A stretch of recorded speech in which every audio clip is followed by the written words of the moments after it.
তো আজকে আমি দেখিয়ে দিচ্ছি আধার কার্ডের সঙ্গে প্যান কার্ডের যে লিঙ্কের ডেট আছে সেটা হচ্ছে 31/12/2025। তো সেই লিঙ্কটা আছে কিনা আমি আজকে দেখিয়ে দিচ্ছি। আপনারা স্ক্রিনে চোখ রাখুন, আমি দেখিয়ে দিচ্ছি কিভাবে আধার কার্ডের সঙ্গে আপনার প্যান কার্ডটা লিঙ্ক আছে কিনা সেটা চেক করা হয়। তো আপনাদের সর্বপ্রথম সিস্টেমে গিয়ে গুগল গুগল খুলতে হবে। তো গুগলে গিয়ে আপনাকে এখানে লিখতে হবে income tax, INCOM, income tax department. দেখুন এখানে কি চলে এসছে, ইনকাম ট্যাক্স।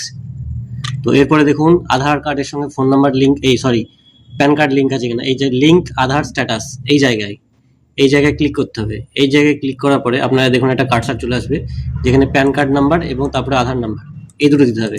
তো আপনাদের সামনে আমি একটা আধার নাম্বার, এই প্যান কার্ড নাম্বার এবং আধার নাম্বারটা দিচ্ছি, দিয়ে আপনাদের দেখিয়ে দিচ্ছি।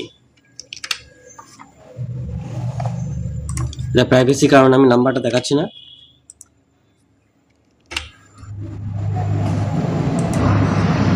দেখুন এখানে দেখিয়ে দিল, কি দেখিয়ে দিল যে your pan card is already linked with Aadhaar number, এইভাবে। তো এইভাবে আপনারা চেক করতে পারবেন নিজেদের আধার কার্ডের সঙ্গে প্যান কার্ড লিঙ্ক আছে কিনা। এইটা যদি আপনি লিঙ্ক যদি না থাকে 31শে ডিসেম্বর 2025-এর মধ্যে যদি আপনি না করেন, তাহলে আপনার প্যান কার্ডটা সাসপেন্ড হয়ে যাবে এবং ব্যাঙ্ক অ্যাকাউন্টে সমস্যা হতে পারে। তো আশা করছি ভিডিওটি ভালো লেগেছে। যদি ভালো লেগে থাকে অবশ্যই একটা লাইক করবেন, শেয়ার করবেন। ধন্যবাদ।